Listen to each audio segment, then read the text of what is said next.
ẹlẹ́ẹ̀kẹwàá irú ẹ̀ lélẹ́yìí láti ọwọ́ àpapọ̀ ọmọ ìlú Ìgànná tí wọ́n jẹ́ abúlé kọ̀ọ̀kan tó wà lábẹ́ àṣẹ ìlú Ìgànná Central èyí tí wọ́n parapọ̀ lábẹ́ àkóso olóyè Kọ́lá Agẹmọ láti sàmì sí ayẹyẹ ọdún ìríra ní ìbáraẹnisọ̀rọ̀ ìlépa fún ìdàgbàsókè tí ó jẹ́ ti ìlú Ìgànná kí wọ́n lè bá jíròrò lórí eléyìí fún ìtẹ̀síwájú ọ̀tun. Lásìkò tí ó ń sọ̀rọ̀ alága ìjọba ìbílẹ̀ ti ìlú Ìkòbẹ́ olóyè Dínà Simon Adébáyọ̀ ti ṣe alága aláṣeyọrí ó gba ọ̀rọ̀ sọ láti sọ di mímọ̀ nípa ìdùnnú ẹ̀ lórí bí wọ́n ṣe parapọ̀ pẹ̀lú gbogbo àwọn tí wọ́n jẹ́ fìlàjì kọ̀ọ̀kan lábẹ́ àṣẹ ìlú Ìgànná láti sàmì sí ayẹyẹ ọdún ọ̀hún tó lọ gbólóhùn ìkíni káàbọ̀ àti ọ̀rọ̀ àpilẹ̀sọ ẹ̀rẹ́ lẹ́nu ọ̀pá gbóngbóng wa. irú ìwọ̀n ìlú ibi lónìí àkọ́kọ́ ni fọ̀ ní gbogbo Ìgànná papọ̀ láti ṣọdún olóṣèlérí ni wúlà wá láti wọ́ tì wọ́n lẹ́yìn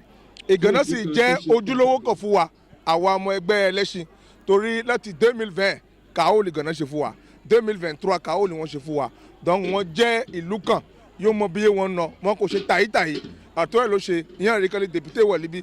kọ̀dọ̀nàtẹ́ ìwà wọ̀ níbí àwa náà wọ̀ níbí láti wọ́n ṣe àtìlẹ́yìn fún ọmọ Ìgànná fọ̀nílágbá Ọlọ́run gbogbo ìgbà yẹn bá ké sí wa wọ́n mọ̀ rí wa. lẹ́yìn tiwọn ọmọ ilé-ìgbìmọ̀ aṣòfin olóyè Sunday Mukaram Ajíbádé èyí tí wọ́n tẹ́wọ́ gba ọ̀rọ̀ sọ níbẹ̀ ni wọ́n ti ṣe àlàyé lójúbúrò gbogbo àwọn tí wọ́n jẹ́ ọmọ ìlú Ìgànná pẹ̀lú bínú wọn ṣe dùn tó lórí ayẹyẹ náà tí ó wáyé táwọn sì jẹ́ olùkópa níbẹ̀. ọ̀níwà Ìgànná ń hù yóò fi jẹ́ pé ní a bá ti pè ní bọ́tà ẹ̀jẹ̀ ń kàlà ń ṣe lọ́wọ́ wọn fún un náà sílẹ̀ kan wà ní èmi ń bá wọn léyànjú wọn kọ́ tẹ̀síwájú ọba jẹ́ wákàn ní ń hu tẹ́lẹ̀ wọn kọ́ tẹ̀síwájú ibi donc ìyẹn náà ló mú ní a bá pè ní ìlú kan lè mẹ́ẹ̀ẹ́dì kó káfù kọjá lípò bẹ́ẹ̀ káfù wá síbí nísìn nígbà ó ti gbọ́ Ìgànná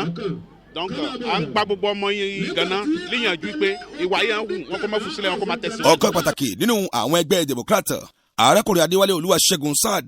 tí ń ṣe ọmọ bíbí Adébọ̀ àwọn náà pẹ̀lú dunú lórí bí ayẹyẹ yìí bó ti wáyé èyí tí wọ́n láǹfààní láti kópa ń bẹ̀ táwọn ọmọ ìlú Ìgànná sì tẹ́wọ́ gbà wọ́n láyọ̀ àti àlàáfíà.